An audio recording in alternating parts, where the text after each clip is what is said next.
What's up, everybody? What's up, everybody? What's up, everybody? It's AW ASMR. Almost at 22 there. AW ASMR, yeah. And today, I'm making a second part to a little series that I think I'm going to carry on running on the channel, based around movies that I have seen recently. So, all these movies, I'm trying to think about last time I made this video, what movies I included. But all these movies are my first time seeing them. I wrote them down in this book so I don't forget them. I don't think I will forget them. But yeah, all four movies, they're my first time seeing them. Two of them are very new, sort of came out within the last couple of weeks. And another two that I just watched on Netflix last week while a little bit ill. So, we're going to get into this. As I mentioned, four movies to go over. Please let me know if you guys enjoy the movie content. I'm a big movie fan. I have plenty to talk about when it comes to movies, so I'm more than happy to make more movie-related videos and content in general about cinema, TV, etc. I'm going to move the camera up a little bit, angle it up a little bit.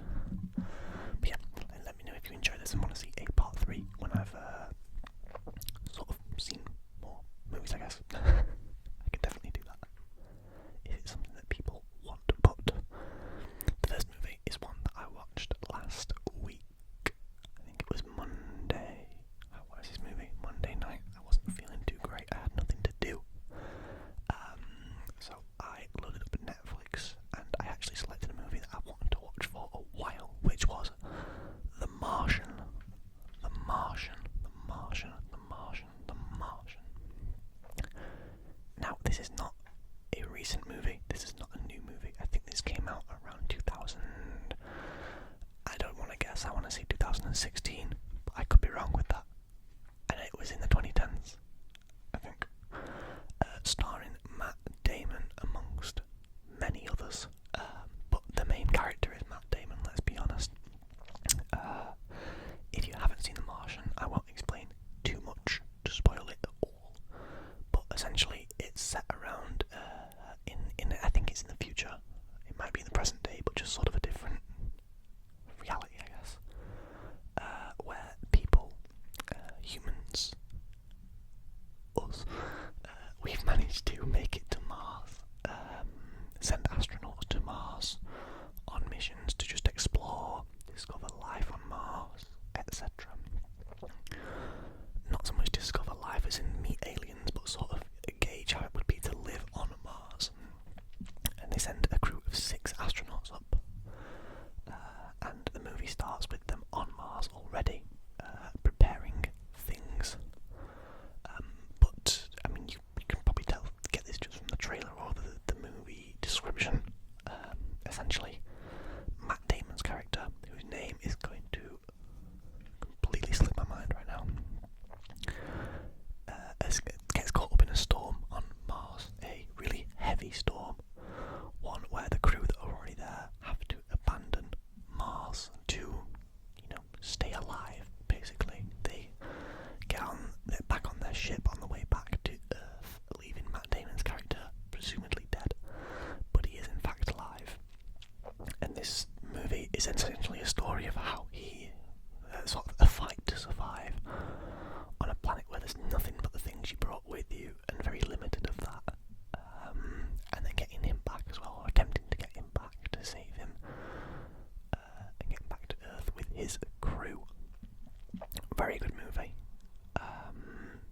I might start giving the movie's ratings actually out of 10. I'd give this movie a solid 8.5 out of 10. I really enjoyed it. I think the action, not so much the action, the effects were really, really good in this movie. I think everything they did was just on point in terms of tone. It made you really root for the main character, which a lot of movies and TV shows aren't very good at these days. It's good to have a likeable main character. A lot of TV shows I've watched recently especially don't have likeable main characters, especially more new stuff, and I don't know, I find it hard to root for them. But Matt Damon in this is thoroughly root forable.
recently watched Minions: The Rise of Gru like a few months ago because I was like, I need to get up to date on this shit if I'm gonna watch the fourth one.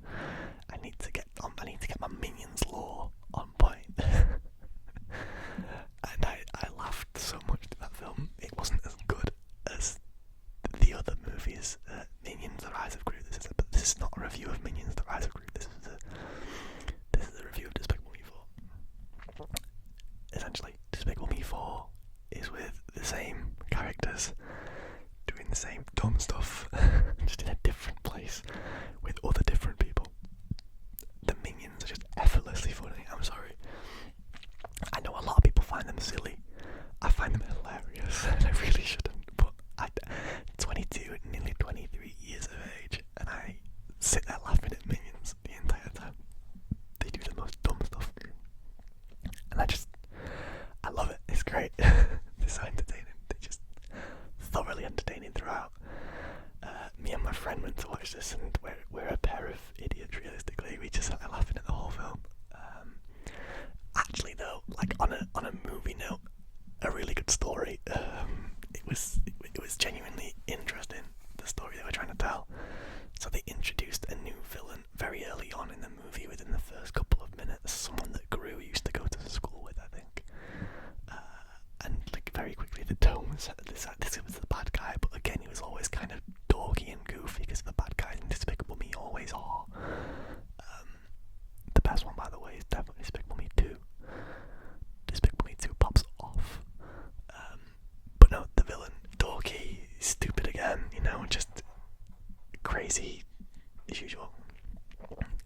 Gru, his family now as well, with, I can't remember, I think her name's Lucy, the wife, I want to say, and their baby as well as the 3 girls again. Have to relocate to a town where they have to try and settle in because they're being hunted by this guy or whatever. And it's just so funny to watch the Minions. There's an entire plot line, and I'm not going to ruin this for you guys because it's really funny, and the payoff from it is hilarious. There is a plot line in this film, like a subplot, based around one of the Minions being stuck in a vending machine. And there's a running theme through the entire film, and they made that entertaining throughout, and I just found it so funny. The entire film, great for kids. I don't have any kids, I don't know any kids, I have no younger siblings, but I'd imagine it would be great for kids. It was great for this big kid here, so I'm assuming it would be better for good for smaller kids too. But yeah, I'd probably give it like a 7.5 out of 10 maybe. It's not as strong of a film as The Martian, because it's not like The Martian. It's a Despicable Me movie. You know what you're getting straight away. But it's entertaining. It made me laugh a lot, so I rate it pretty highly there. And then a couple of days later, actually, the next film I watched was the new movie Twisters. Twisters. Kind of a loose sequel to the original Twister from, I believe, the 1990s. I want to say 96. I could be wrong with that though. But essentially, clues in the title. This movie is about twisters and weather and storms. Pretty much sets the tone very early of anything can happen. Very intense movie. I'll give you the basic storyline of it again without ruining too much for you. But it's basically a group of people who are trying to help communities that are being damaged by twisters in, I want to say it's like the Midwest or something. I could be completely wrong with that. It was Oklahoma, I think it's set in. I only know that because they have a song about Oklahoma in the soundtrack of the movie, and it made me laugh because it had really cheesy lyrics. Apologies to any Oklahoma people in the comments, but that song was really dumb. But yeah, pretty much the plot of the movie is that they are trying to help communities that are suffering from twister attacks. I guess you could call it an attack. It's not planned or anything, but it just happens. Some communities that are very susceptible to twisters and bad weather and anything along those lines. Really good effect in this movie. Really good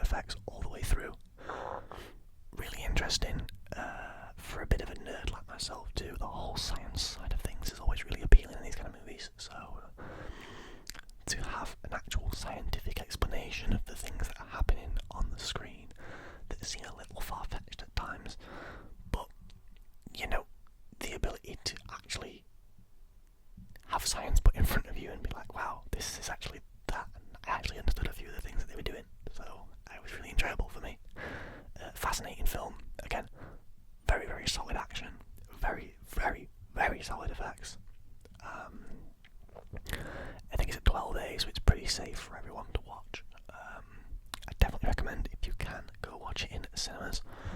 Make sure to watch the original Twister first. Great film. Underrated film in my opinion. Underrated classic of a film. I've seen it once, maybe twice, and really enjoyed it. So I think you should go watch that first as well. But Twisters, the sequel, the loose sequel as I call it, because it doesn't really follow on too much. It's just got the same name. But yeah, highly recommend. Very good film. Very tense. Very sort of heavy on the action, but also very, very cleverly made. Really, really like it. 8 out of 10. And finally, a very different film to anything that I've said so far. It's a comedy.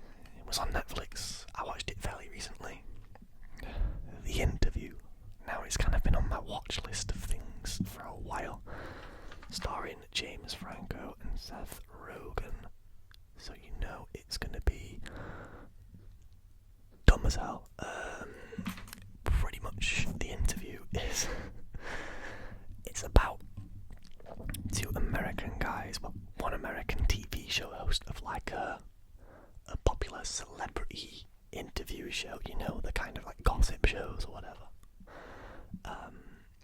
Played by James Franco, who gets invited to interview Kim Jong-un, of all people, you know, the North Korean dictator and leader, Kim Jong-un, which is just bizarre, really. I'm not sure who's screaming, but they are strange. I think there's a TV downstairs, actually. But yeah, to invited to North Korea to interview Kim Jong-un, the only interview he's ever done. Obviously it's not real. James Franco did not get invited to interview the real Kim Jong-un. That would be insanity. But they essentially get hired by the CIA to try and... the CIA, FBI, one of the two, to try and assassinate Kim Jong-un while over there. This film's ridiculous. It's so silly. It's so crazy. It's all over the place. It's very funny, I must admit. It's got really stupid humour in there. I'm just going to share a spoiler. At one point, they're talking about the Siberian tigers that live in North Korea, and someone says they have night vision, and James Franco's character comes out with, how the hell do they have night vision, or night vision goggles, or something like that. It's not as funny when I say it. It was really funny in the moment. I laughed out loud at it. But it's just such a dumb film. I think if you like the kind of dumb comedies, explicit, rude, silly, then you've kind of got to watch it. I will put a fair warning that there is a little bit of blood and violence in there, as you would expect with a movie set in North Korea. But yeah, overall, funny movie. Would I watch it again? Probably not. Would I recommend it? If you're into that, I guess. I'm not really selling this movie at all to you guys, but yeah, it was good. I'd give it like a 6 out of 10, maybe, on a comedy scale. It ranks nowhere near a lot of other comedies that I really enjoy, like Grown Ups. But it was a good movie. It was a good way to pass a couple hours. I enjoyed it. So guys, that is going to wrap